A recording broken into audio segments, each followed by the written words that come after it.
Shalom, shalom, bien-aimés amis de Jésus. Ce matin, nous sommes dans la présence du Seigneur. Nous sommes au jeudi matin, avec la grâce de Dieu. Et ce matin, nous sommes rassemblés au nom du Père et du Fils et du Saint-Esprit. Amen. Alors, bien-aimés, ce matin, nous allons dire merci à notre Seigneur Jésus. Et je voudrais ce matin que tu puisses te joindre à nous pour célébrer notre Dieu. Parce que ce matin, s'il a permis que nous nous réveillions, c'est parce qu'il a voulu, c'est selon sa volonté. Ce matin, s'il a voulu que nous soyons sur pied, c'est parce qu'il nous a renouvelé encore sa bonté. Il nous a renouvelé encore sa fidélité. Dis-tu, agneau de Dieu. Est-ce que quelqu'un peut déjà commencer à dire merci à l'agneau de Dieu? Est-ce que quelqu'un peut commencer à dire, oh Seigneur, tu es digne de recevoir la gloire? Est-ce que quelqu'un, de là où tu es, tu peux commencer à dire merci au Seigneur ce matin? Dis-lui merci parce qu'il t'a réveillé. Dis-lui merci parce qu'il te donne d'expérimenter encore sa bonté. Oh Père, je te remercie Jésus ce matin parce que tu es le Dieu de sainteté. Je ne pouvais pas m'imaginer me réveiller ce matin. Mais Seigneur, ta grâce s'est enfin manifestée. Et je voudrais que tu puisses continuer à dire merci à ton Dieu. Dis-lui merci parce que il est le Dieu qui prend soin de ses enfants que nous sommes. Il est le Dieu qui appelle à l'existence ce qui n'existe pas. Jésus, nous te bénissons ce matin. Parce que tu es le Dieu vivant, tu es le Dieu victorieux, tu es le Dieu puissant. Tu es l'agneau de Dieu. Et ce matin, mon âme se réjouit d'être dans ta présence. Je bénis ton nom parce qu'en dehors de toi, il n'y a aucun autre Dieu. Personne n'est comme toi, Seigneur. Personne n'est comparable à toi, Jésus. Digue-tu, agneau de Dieu. Merci pour ta grâce. Merci pour ta fidélité ce matin. Alors, bien-aimé, ce matin, j'aimerais t'inviter à commencer à parler au Saint-Esprit. La Bible dit que l'amour de Dieu a été répandu dans notre cœur par le Saint-Esprit. Et je voudrais que quel que soit le lieu où tu te trouves, et que tu commences à parler à cette merveilleuse personne. Cette merveilleuse personne, le Saint-Esprit. Cette troisième personne de la très sainte Trinité demande sa force.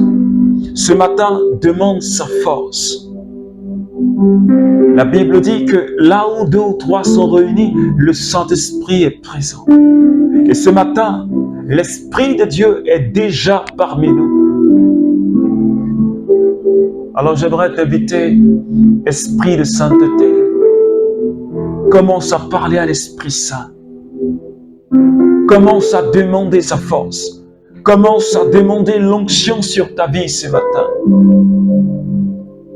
Oh Esprit de Dieu, tu es digne de recevoir la gloire, tu es digne de recevoir l'adoration. Et tu reçois même gloire et même puissance que le Père et le Fils. Ce matin, Saint-Esprit, nous avons besoin de toi. Nous avons besoin de ton agir, de ta puissance. Nous avons besoin que tu prennes le contrôle de ce moment et de cette journée.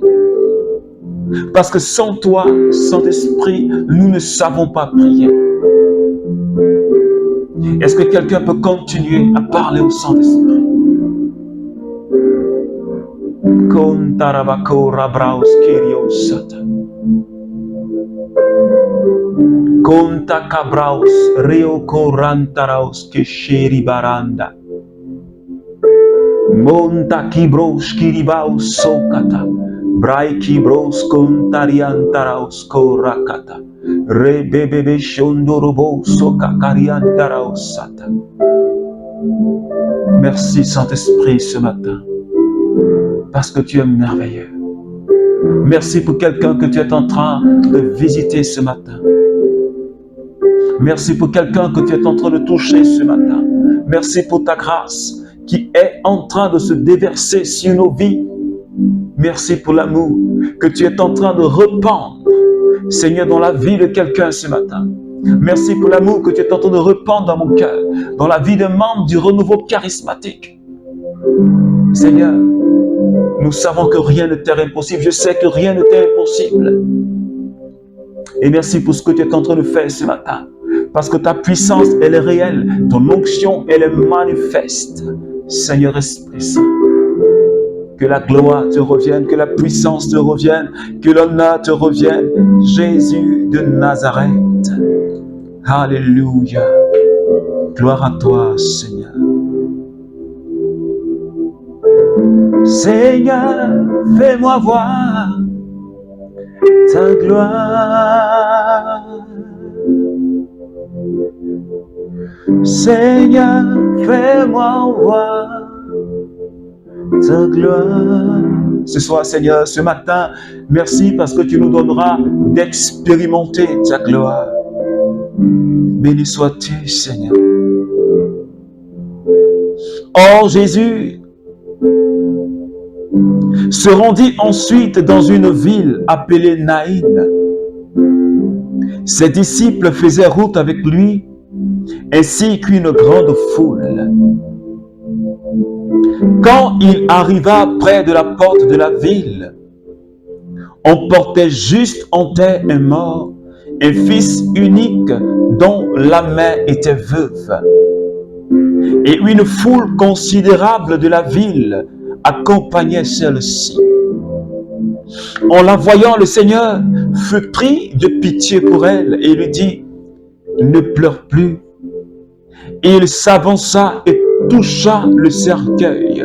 Ceux qui le portaient s'arrêtaient. Et il dit, « Jeune homme, je te le donne, réveille-toi. » Alors le mort s'assit et se mit à parler. Et Jésus le rendit à sa mère.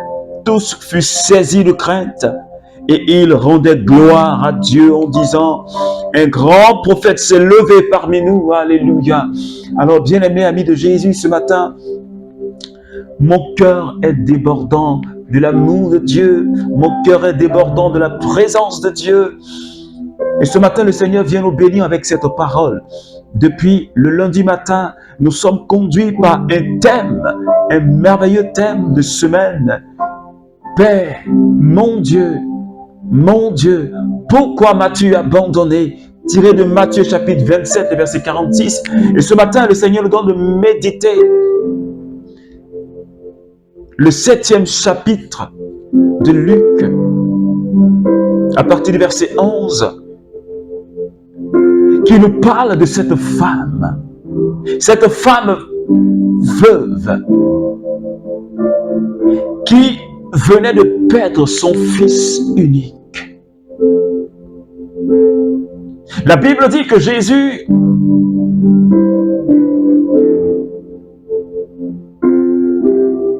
il était sur le chemin.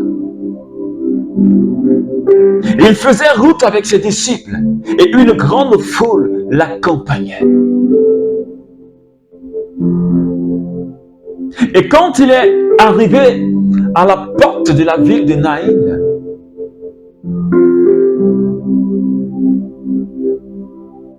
il y avait un cortège funèbre. le fils d'une femme.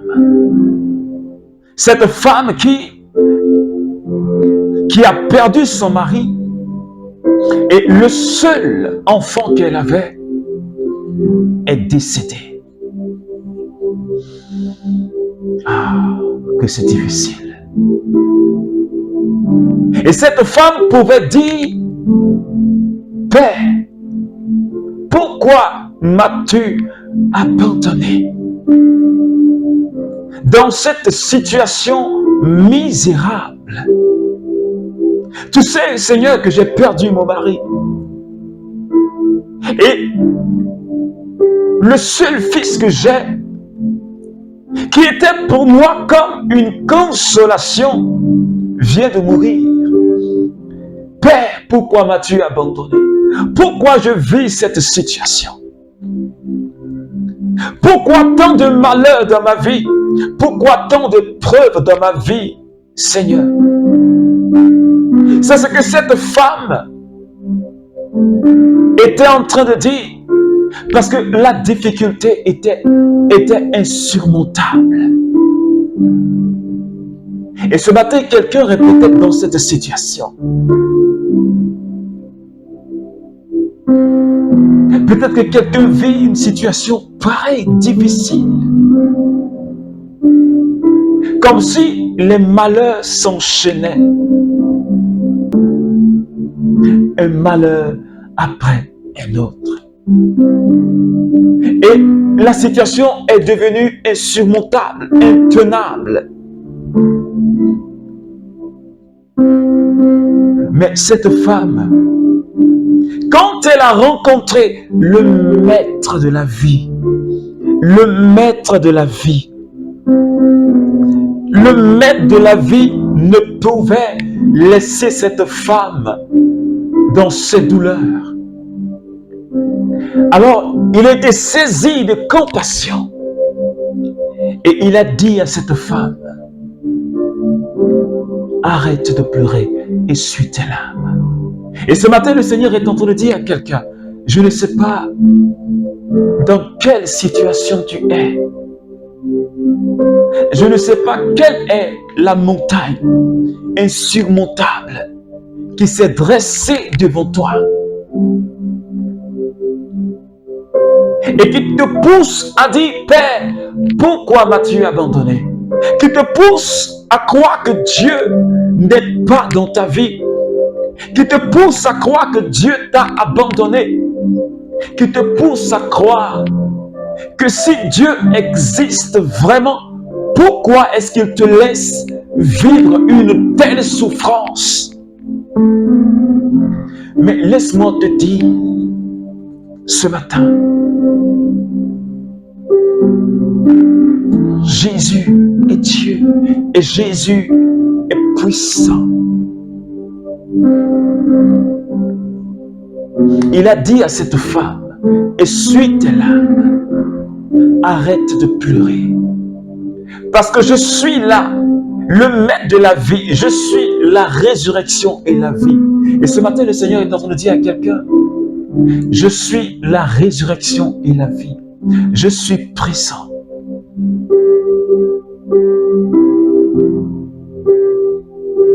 Arrête de pleurer.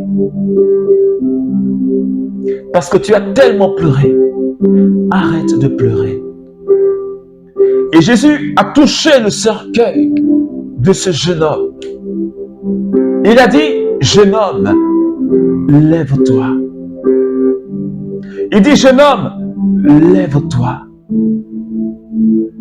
Peut-être qu'il y a une situation de ta vie qui est comme morte. Il y a un aspect de ta vie qui est comme mort. Et le Seigneur te dit ce matin, le Seigneur parle à cette situation. Le Seigneur parle à cette situation. Peut-être que c'est le chômage. Peut-être que c'est un problème de délivrance. Peut-être que c'est un problème de fécondité. Peut-être que c'est un problème d'enfantement. Peut-être que c'est un problème de travail. Mais le Seigneur nous dit ce matin, le Seigneur dit à cette situation, Le Seigneur parle à cette situation pour dire et que cette situation soit restaurée. De la même manière qu'il a dit à ce jeune homme, lève-toi. Il est en train de dire à quelqu'un, la situation dans laquelle tu te trouves, Dieu dit, je te restaure, je restaure ta vie. Dieu dit, je restaure ton travail. Dieu dit, je restaure ton foyer. Dieu dit, je restaure ton commerce. Dieu dit, je restaure ta vie conjugale. Dieu dit, je restaure ta fécondité. Dieu dit, je restaure toute ta vie. Parce que le Dieu que nous servons, c'est le Dieu puissant. Cette femme ne s'attendait pas à cela.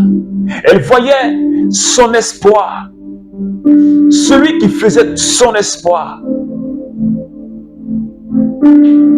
était en train de disparaître sous ses yeux. Sa consolation était en train de disparaître sous ses yeux. Mais Jésus ne pouvait pas laisser cette femme dans cette situation misérable. Et de la même manière que Jésus ne peut pas te laisser dans cette situation misérable. Parce que le plan de Dieu, j'ai l'habitude de dire, Jérémie chapitre 29, verset 11. Le plan de Dieu, il dit, je connais les projets que j'ai pour toi. Projet de paix, projet de prospérité, projet de guérison. Est-ce que quelqu'un, ce matin, croit réellement au projet de Dieu sur ta vie? Ce jeune homme, Dieu avait un projet. Jésus avait un projet sur la vie de ce jeune homme. C'était un projet de vie. Parce que ce jeune homme avait encore de l'avenir. Il était encore jeune. Il avait encore de l'avenir. Et le projet de Dieu sur sa vie, c'était un projet de vie, un projet de résurrection, un projet de délivrance des liens de la mort. Et ce matin, le Seigneur vient. Il vient pour te délivrer de ce projet de mort qui a été lancé contre quelqu'un ce matin. Pour ce projet d'échec qui, en cette fin d'année, a été lancé contre toi. Dieu vient pour te dire, je mets fin à ce projet, parce que ce projet ne te concerne pas. Mais le projet que j'ai sur ta vie, c'est un projet de vie et de bonheur. Alors, mon enfant, reste calme. Ce matin, le Seigneur parle à un membre du renouveau charismatique. Je ne sais pas dans quelle situation tu te trouves. Je ne sais pas en ce moment précis quel est l'état de ton cœur. Mais je suis en train de te dire que ton Père est prêt à restaurer ta vie. Ton Père est prêt à te plonger dans le bonheur. Ton Père est prêt à te libérer, à te restaurer, à te délivrer. C'est pourquoi ce matin, je voudrais que tu pries avec moi et que tu dises: sa gloire est là et ta main me touche. Et ta main me touche. Est-ce que quelqu'un peut dire: Seigneur, que ta main me touche ce matin? Est-ce que de là où tu es, est-ce que tu peux le dire au Seigneur? Ce jeune homme a rencontré, cette femme a rencontré Jésus. Ce jeune homme, je veux me dire qu'il a rencontré Jésus. Parce que Jésus est Dieu. Et il a fait l'expérience de la résurrection. Est-ce que tu peux dire à Jésus ce matin: Seigneur, que ta main me touche. Quand ta gloire est là, que ta main me touche. Et demande au Seigneur de toucher la situation de ta vie ce matin. Cette situation qui est comme une montagne insurmontable. Seigneur, je prie. Et pour que tu visites la vie des membres du renouveau charismatique ce matin. Et tous ces frères et sœurs qui prient avec moi. Je prie que toutes les situations éprouvantes de notre vie, je prie afin que tout esprit de mort qui affecte la vie de quelqu'un ce matin, tout esprit de mort qui affecte, Seigneur, le travail de quelqu'un, tout esprit de mort qui affecte le foyer de quelqu'un, je prie que cet esprit-là soit réduit au silence maintenant, au nom de Jésus.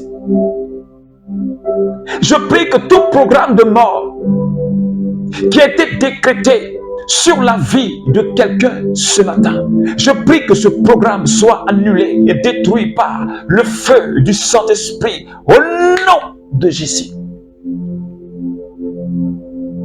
Je prie que tout esprit d'échec dans un domaine de ta vie, je prie que cet esprit-là échoue et fasse silence maintenant au nom de Jésus. Seigneur, ce matin, étends ta main sur la vie de tes enfants que nous sommes et donne-nous d'expérimenter ta gloire. Parce que tu es le Dieu glorieux et tu es le Dieu puissant.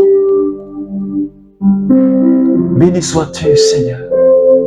Alléluia.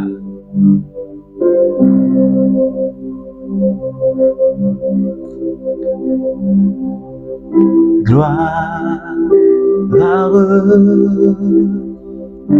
gloire à Jésus, gloire à l'agneau. Alors bien-aimé, je voudrais que tout au long de cette journée, tu puisses chanter gloire à l'agneau, gloire à l'agneau. Alors que Dieu te bénisse, je t'invite à partager ce temps de prière.